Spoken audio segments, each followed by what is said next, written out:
প্রিয় ছাত্রছাত্রীরা, আবার আমি তোমাদের সামনে। আজ আমরা জানব রাশিবিজ্ঞানের গড় বিষয়। ঘরে থাকি গণিত শিখি ক্লাসে আজকের বিষয় গড় পর্ব 1। তাহলে চলো শুরু করা যাক। সাবস্ক্রাইব করুন SS education group YouTube channel এবং সঙ্গে সঙ্গে দাবান বেল আইকন, যাতে আপনি পান লেটেস্ট আপডেট সবার প্রথমে। গড় এই কথাটির সঙ্গে তোমরা কম বেশি সবাই পরিচিত। তোমরা আগেও গড় নির্ণয় করেছো। তখন আমরা গড় নির্ণয় করতাম, এইরকম কতগুলি সংখ্যা দেওয়া থাকতো, তার গড় নির্ণয় করতাম। কিভাবে করতাম না, গড় সমান আমরা সবগুলো সংখ্যাকে যোগ করে ফেলতাম। সবগুলো সংখ্যা যোগ করে যতগুলো সংখ্যা আছে সেই সংখ্যাটা দিয়ে ভাগ করতাম। এখানে মোট 6টা সংখ্যা আছে, 6 দিয়ে ভাগ করতাম। তাহলে যোগ করতে হতো 324/6 সমান হয়ে যেত 54। এইভাবে আমরা গড় নির্ণয় করতাম। তাহলে গড় নির্ণয়ের সূত্রটা কি ছিল না, এক্স চলের বিভিন্ন মান x1 x2 x3 up to ... xn, মানে মোট n সংখ্যক যদি এইরকম x1 x2 x3 করে n সংখ্যক যদি সংখ্যা থাকতো এবং তাদের যৌগিক গড়টাকে আমরা কি দিয়ে চিহ্নিত করছি, এক্স মাথায় এই যে একটা আকার টানা আছে, একটা রেখা টানা আছে, একে আমরা পড়বো কি না, একে আমরা এক্স বার বলে পড়ব। এক্স এর মাথায় একটা রেখা দেওয়া থাকলে একে আমরা বলবো এক্স বার। তাহলে যৌগিক গড়কে আমরা চিহ্নিত করছি এক্স বার দিয়ে। তাহলে এক্স বার সমান কি হতো না, x1 x2 x3 ... xn/n। এই সূত্রের সাহায্যে আমরা যৌগিক গড় নির্ণয় করতাম। এইবার এইটাকে এই যোগফলটাকে আমরা একটা চিহ্ন সাহায্যে প্রকাশ করছি। এই চিহ্নটা হচ্ছে কি না, এই চিহ্নটা একটা গ্রিক বর্ণ। এইটাকে বলা হচ্ছে ক্যাপিটাল সিগমা। এই চিহ্নটাকে আমরা বলছি ক্যাপিটাল সিগমা, যার অর্থ সমষ্টি। এই সবগুলো যোগফল x1 x2 x3 ... xn, এই যোগফল বোঝাতে এই চিহ্নটা ব্যবহার করা হচ্ছে। আর আয়ের মান 1 থেকে n পর্যন্ত কি বোঝাচ্ছে না, 1 থেকে n পর্যন্ত সংখ্যার যোগফল। এখানে যদি x1 x2 x3 up to xn থাকতো, তাহলে আয়ের মান এখানে লিখতাম 1 to 10। আর নিচের তো n ছিল, নিচের n এর সঙ্গে এর কোনো সম্পর্ক নেই, নিচের n আছে। এই চিহ্নটার দ্বারা যোগ বোঝায়। এরপর আসি বর্তমান অঙ্কে। আমরা এখন এই ধরনের অঙ্ক করব। 30 দিনে একটি দোকানে লাভ দেয়া আছে, আমরা সেখান থেকে গড় নির্ণয় করব। আমরা এই গড় নির্ণয়ের জন্য লাভ আর দিন সংখ্যাকে ছিল অনুভূমিক বরাবর ছিল, আমরা উলম্ব বরাবর লিখব এবং লাভটাকে xi দিয়ে ডিনোট করব, দিন সংখ্যাকে fi দিয়ে ডিনোট করব। এইবার আমরা কি করব না, xi fi বের করব। xi fi মানে xi গুণিত fi। তাহলে এই xi এর সঙ্গে এই fi গুণ, 525 সঙ্গে 4 গুণ হবে 2100, 580 সঙ্গে 9 গুণ 5220। এইভাবে এই গুণ করে করে এইখানে লিখবো। এই দুটো গুণ করলে 1980 হবে। 650 সঙ্গে 5 গুণ করলে হবে 3425। তারপর 720 সঙ্গে 2 গুণ করলে হবে 1440। এইবার আমরা এখানে মোট কতগুলো এফআই আছে যোগ করে ফেলবো। এখানে সবগুলো এফআই যোগ করলে হয় 30। এইটাই হচ্ছে সামেশান এফআই। আর সবগুলো এক্সওয়াই এফআই, এই সবগুলো যদি আমরা এক্সওয়াই এফআই যোগ করি হবে হচ্ছে 18,780। এইটা হয়ে গেল সামেশান এক্সআই এফআই, এর মান হয়ে গেল 18,780। এইবার গড় নির্ণয়ের বর্তমান সূত্র কি না, summation x i f i by f i. আর এক্ষুনি আমরা সামেশান এক্সআই এফআই বের করেছি না, সামেশান এক্সআই এফআই কত না, এই 18,780। তা এই মানটা আমরা এখানে বসিয়ে দেব। বসিয়ে দিলাম 18,780 বাই এফআই। এফআই এর মান এখানে 30 বসিয়ে দিলাম। এবার ভাগ করে দেব, হয়ে গেল 626। এটাই হচ্ছে নির্ণেয় গড়। তাহলে আমরা কি পেলাম, গড় পেলাম 626। এটাকে বলা হচ্ছে প্রত্যক্ষ পদ্ধতি। এর সূত্রটা কি ছিল না, এইটাকে বলা হচ্ছে এই যে গড় পেলাম, এটাকে অনেক সময় ভারযুক্ত গড়ও বলা হয়। এখানে x1 x2, এই যে এখানে x1 x2 x3 up to xn ছিল, আর এর করসপন্ডিং পরিসংখ্যাগুলো ছিল f1 f2 f3 f4। তাহলে এদের ভারযুক্ত গড় কিভাবে নির্ণয় করেছিলাম না, এই দুটো গুণ করেছিলাম, x1 f1 গুণ করেছি, x2 f2 গুণ করেছি, x3 f3 গুণ করেছি, গুণ করে আর সমস্ত F1 F2 Fn যোগ করে সেটাতে ভাগ করেছিলাম, তো সমান হয়ে গেল। সূত্র কি হলো না FI XY বাই FI। তাহলে প্রত্যক্ষ পদ্ধতির সূত্র কি হলো না সামেশন বা sigma XI FI by sigma FI। এরপরে আমরা গড় নির্ণয় করব গ্রুপ ফ্রিকোয়েন্সি বা বিন্যস্ত তথ্যের ক্ষেত্রে। এর আগের অঙ্কটা ছিল অবিন্যস্ত তথ্যের ক্ষেত্রে, সেক্ষেত্রে কিভাবে প্রত্যক্ষ পদ্ধতিতে গড় নির্ণয় করেছি তোমরা দেখেছো। এখন আসি যে হচ্ছে কিভাবে আমরা গ্রুপ ফ্রিকোয়েন্সি বা গ্রুপ ডাটা দেওয়া থাকলে বিন্যস্ত তথ্যের ক্ষেত্রে গড় নির্ণয় করতে পারি। আমরা আগের মতোই লাভ আর দিন সংখ্যাকে উলম্ব বরাবর লিখে ফেলবো। লিখে ফেলে এখানে দেখো, এখানে দিন সংখ্যাকে FI দিয়ে চিহ্নিত করলাম, কিন্তু লাভের ক্ষেত্রে শ্রেণী দেওয়া আছে। আগে একটা করে ছিল আনগ্রুপ ডাটা বা অবিন্যস্ত তথ্যের ক্ষেত্রে, এখানে শ্রেণী দেওয়া আছে। এখানে তাহলে কোনটা XI হবে? এখানে XI পেতে গেলে আমাকে শ্রেণী মধ্যকটাকে আমরা বলবো এক্ষেত্রে XI। আর শ্রেণী মধ্যক আমরা বের করব কি করে না নিম্ন শ্রেণী সীমানা ও উচ্চ শ্রেণী সীমানাকে যোগ করে 2 দিয়ে ভাগ করলে আমরা শ্রেণী মধ্যক পাবো। শ্রেণী মধ্যক সমান কি না নিম্ন শ্রেণী সীমানা প্লাস উচ্চ শ্রেণী সীমানা বাই 2। প্রথমটার ক্ষেত্রে নিম্ন শ্রেণী সীমানা 470, উচ্চ শ্রেণী সীমানা 530। এই দুটো যোগ করব, যোগ করে 2 দিয়ে ভাগ করব, ভাগ করলে আমরা পাবো 500। একইভাবে এখানে যোগ করলে 530 আর 590 যোগ করব, যোগ করে 2 দিয়ে ভাগ করলে পাবো 560। একইভাবে শ্রেণী মধ্যক পাবো 620, এই শ্রেণীর মধ্যক হবে 680 এবং এই শ্রেণীর মধ্যক হবে 740। সব শ্রেণী মধ্যক পেয়ে গেলাম, অর্থাৎ XY পেয়ে গেলাম।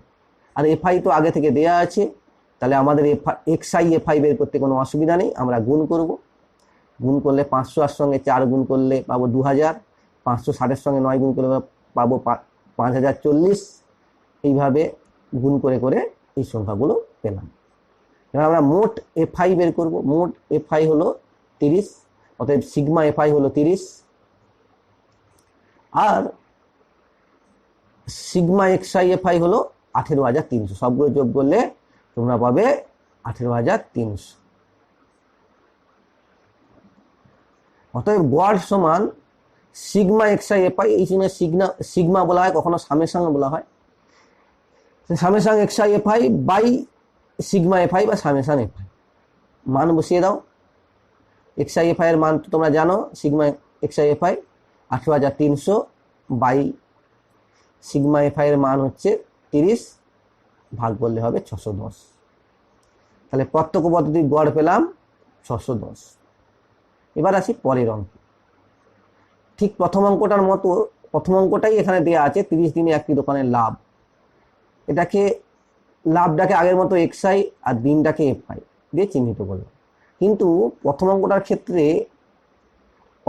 একটা সমস্যা হচ্ছিল কি না XI FI আমরা বের করছিলাম, সেই XI FI বের করার সময় আমাদের ক্ষেত্রে অসুবিধা কি হচ্ছিল না সংখ্যা 525 সঙ্গে 4 গুণ করলে সংখ্যাটা অনেক বেড়ে যাচ্ছে। এর ফলে কি অনেক বড় বড় গুণ করতে হচ্ছিল, সেখানে ভুল হওয়ার একটা সম্ভাবনা থাকে। যেমন 580 সঙ্গে 9 গুণ করলে গুণফলটা অনেক বেশি হচ্ছে, 640 সঙ্গে 7 গুণ করে। এই জন্য আমরা FI গুলো তো কম আছে, আমাদের লক্ষ্য হচ্ছে XIটাকে যদি কমাতে পারি। এবার কমানোর সহজ মেথড হচ্ছে বিয়োগ করা। আমরা এই সমস্ত XI থেকে একটা বিয়োগ করছি। এই এটা কি না এটা আমরা একটা ধরে নিচ্ছি। কোনটা ধরে নিচ্ছি না এটা এখানে আমরা ধরছি 640কে। 640কে তোমরা এবার জিজ্ঞেস করতে পারো যে 640কে আমরা কেন ধরলাম। না আমরা ধরবো যে এই যে XI গুলো আছে তার ঠিক মিডিলের কোনো একটা অংশ, এখানে মাঝে আছে 640 660। তাহলে আমরা ধরছি 640 660 মধ্যে যে কোনো একটা ধরতে পারি। আমি ধরেছি 640, তোমরা 660কেও ধরতে পারো। আর ধরছি কেন না এই এটাকে আমরা বলছি কল্পিত গড় বা অ্যাসিউমড মিন। সেই অ্যাসিউমড মিন থেকে এসছে এটাকে বলছি কল্পিত গড়। তাহলে আমরা কি করছি না XI থেকে সমস্ত XI থেকে এর মান হচ্ছে অর্থাৎ এখানে 640, সেই 640 বাদ দিচ্ছি এবং এইটাকে আমরা DI দিয়ে চিহ্নিত করছি। তাহলে DI সমান কি হলো না XI মাইনাস 640। তাহলে 525 থেকে 640 বাদ দিলে কত হবে না মাইনাস 115। একইভাবে 580 থেকে 640 বাদ দেব, হলো মাইনাস 60। এইবার 640 থেকে 640 বাদ দেবো, বাদ দিলে হবে 0। এরপরে 660 থেকে 640 বাদ দেবো, তাহলে হবে 20, তারপরে হবে 45, তারপর হবে 80। এইভাবে সমস্ত ডিআই গুলো পেয়ে গেলাম। এবার আমরা এফআই ডিআই এফআই বের করব। এবার দেখো ডিআই এফআই অতি সহজে বের করতে পারছো না। 115 মাইনাস 115 সঙ্গে 4 গুণ করলে হবে মাইনাস 460, 9 সঙ্গে মাইনাস 60 গুণ করলে হবে মাইনাস 540। এইভাবে গুণ করে করে যাব, গুণ করে করে গেলাম। এবার আগের মতোই মোট এফআই বের করব। সামেশান এফআই বা সিগমা এফআই সমান হয়ে গেল এক্ষেত্রে 30। আর মোট ডিআইএফআই বের করব। মোট ডিআইএফআই বের করার সময় প্রসেসটা কি না, তোমরা আগে মাইনাসগুলো যোগ করে নেবে, এই দুটো মাইনাস আগে যোগ করে নেবে, আর প্লাসগুলো যোগ করে নেবে। মাইনাসগুলো যোগ করলে হবে 1000, আর এই প্লাসগুলো যোগ করলে হবে 445। তাহলে এরপরে কি করবে না, যেটা বড় হবে মাইনাস 1000 বড় ছিল, সেখান থেকে এটা বাদ দিয়ে দেবে, বাদ দিয়ে দিলে হচ্ছে 555 হবে এবং বড়টার চিহ্ন মাইনাস হলো। এরপরে আমরা গড় নির্ণয়ের ক্ষেত্রে আগের সূত্র কি ছিল, প্রত্যক্ষ পদের সূত্র ছিল summation x i f i by summation f i. এখন আমরা যে সূত্রটা লিখবো, আমাদের ক্ষেত্রে এখন তো এক্সআই এফআই নেই, তার বদলে ডিআই এফআই এস। তাহলে আমরা এখন সূত্র লিখছি কি ডিআই এফআই বাই এফআই, কিন্তু দেখো মাইনাস এ বাদ যাচ্ছিল, তাহলে মাইনাসে যেমন বাদ যাচ্ছিল এক্ষেত্রে গড় নির্ণয়ের সময় সেই যেটা বাদ দিয়েছিলাম সেই এ যোগ করে নেব। এইটাই হয়ে গেল নতুন সূত্র। মানে গড় নির্ণয়ের বর্তমান সূত্র কি না, summation d i f i by summation f i plus A. এবার মান বসিয়ে দেবো। ডিআই এফআই এর মান হচ্ছে মাইনাস 555, আর সামেশান এফআই এর মান হচ্ছে 30, প্লাস এর মান তো তোমরা জানো 640, সমান ক্যালকুলেশন করলে হবে মাইনাস 555কে 30 দিয়ে ভাগ করলে হয় মাইনাস 18.5 প্লাস 640 সমান হলো 621.5। এইটা হয়ে গেল বর্তমান গড়। এই যে নতুন পদ্ধতি পেলাম, এইটাকে বলা হচ্ছে সংক্ষিপ্ত পদ্ধতি। আগের থেকে সহজে হয়েছে, এই জন্য সংক্ষিপ্ত পদ্ধতি, বা একে বলা হচ্ছে কল্পিত গড় পদ্ধতি। এই 640কে কল্পিত গড় ধরা হচ্ছিল, তাই এটাকে বলা হচ্ছে কল্পিত গড় পদ্ধতি বা অ্যাসিউমড মিন মেথড। আর এর আরো একটা নাম আছে, কে বলা হচ্ছে বিচ্যুতি পদ্ধতি বা ডেভিয়েশন মেথড। বিচ্যুতি পদ্ধতি বলা হচ্ছে কেন না, এই যে আমরা ডিআই বের করছি, এই ডিআই কেই বলা হচ্ছে বিচ্যুতি। এই ডিআই হচ্ছে প্রতিটা এক্সআই থেকে এর বিচ্যুতি, আর ডি বারকে বলা হচ্ছে বিচ্যুতির গড়। তাই এই পদ্ধতির আরেক নাম হচ্ছে বিচ্যুতি পদ্ধতি। তাহলে এই বিচ্যুতি পদ্ধতি বা কল্পিত গড় পদ্ধতি বা সংক্ষিপ্ত পদ্ধতিতে আমরা কি করলাম না, অবিন্যস্ত তথ্যের ক্ষেত্রে গড় নির্ণয় করলাম। এবার আমরা বিন্যস্ত তথ্যের ক্ষেত্রে গড় নির্ণয় করব ওই একই পদ্ধতিতে, অর্থাৎ অ্যাসিউমড মিন বা কল্পিত গড় পদ্ধতিতে। আমরা লাভ আর দিন সংখ্যাকে এইভাবে লিখে ফেললাম।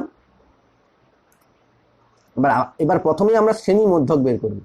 শ্রেণী মধ্যক এক্সআই সমান সূত্র আগে তোমরা জানো যে নিম্ন শ্রেণী সীমানা প্লাস উচ্চ শ্রেণী সীমানা বাই 2 ছিল। এবার এক্সআই সমান কি হলো না, এই দুটো যোগ করব, যোগ করে 2 দিয়ে ভাগ করব, তাহলে এক্সআই গুলো প্রত্যেকগুলো আমরা পেয়ে যাব। এইবার আমরা ডিআই আগের মতো বের করব। ডিআই এবার ক্ষেত্রে বের করতে হবে ডিআই সমান এক্সআই মাইনাস এ। এক্ষেত্রে এ কোনটা ধরবো না, এ ধরবো ঠিক মাঝেরটা। এখানে মাঝে আছে একটাই আছে 620, তাহলে 620কে আমরা এ ধরলাম। তাহলে ডিআই সমান এখন কি হয়ে গেল না এক্সআই মাইনাস 620।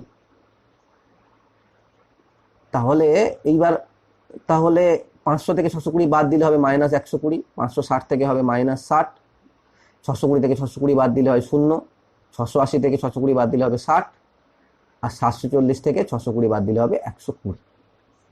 এবার আমরা আগের মতোই ডিআইএফআই বের করব।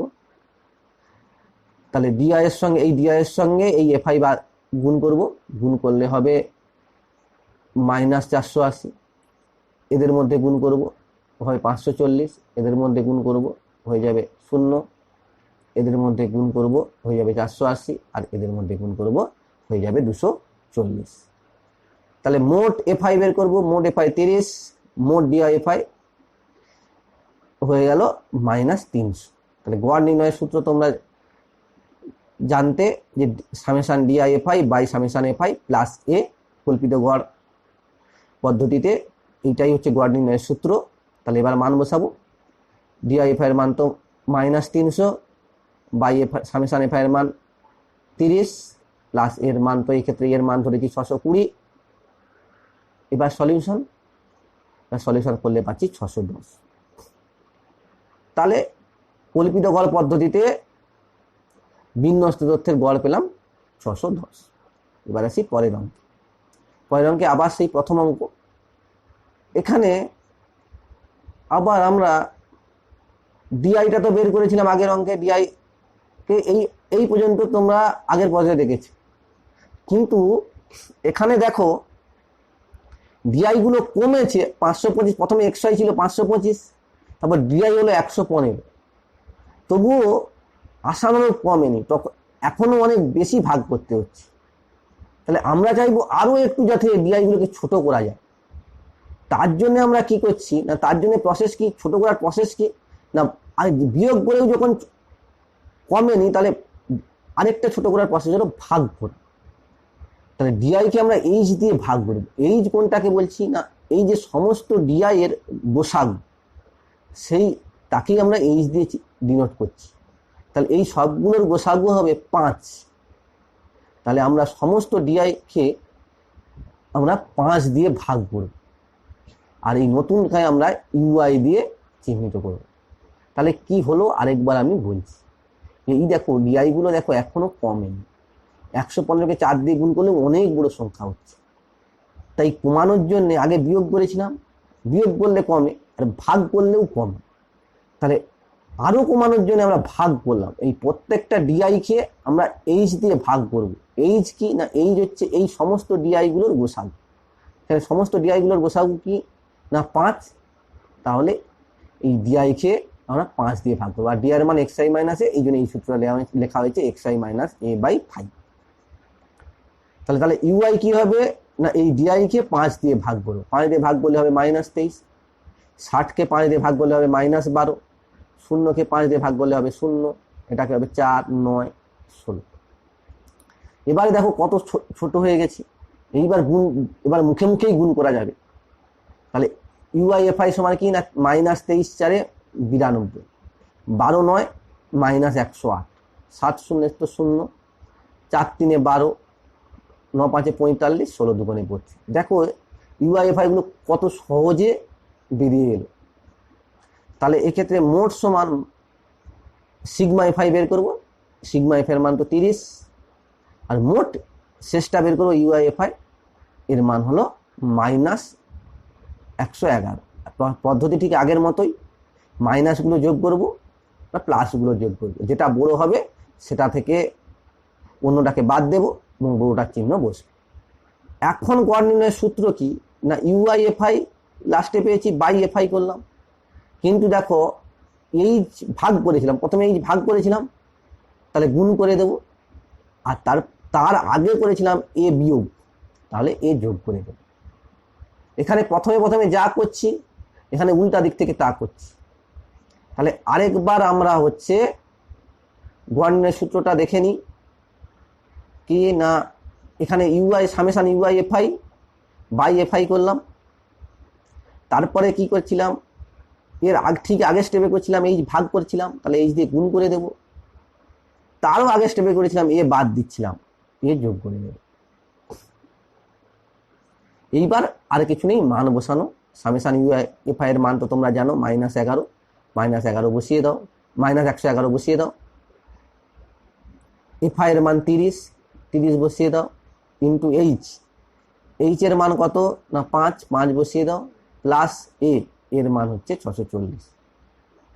এবার ক্যালকুলেশন করলে হবে -18.5 প্লাস 640 হয়ে গেল 621.5। এটাই হলো নির্ণয় গড়। এই যে নতুন পদ্ধতিটা পেলাম, এটাকে বলা হচ্ছে ক্রমবিচ্যুতি পদ্ধতি বা স্টেপ ডেভিয়েশন মেথড। তাহলে আমরা এবার নতুন একটা পদ্ধতি শিখলাম, ক্রমবিচ্যুতি পদ্ধতি।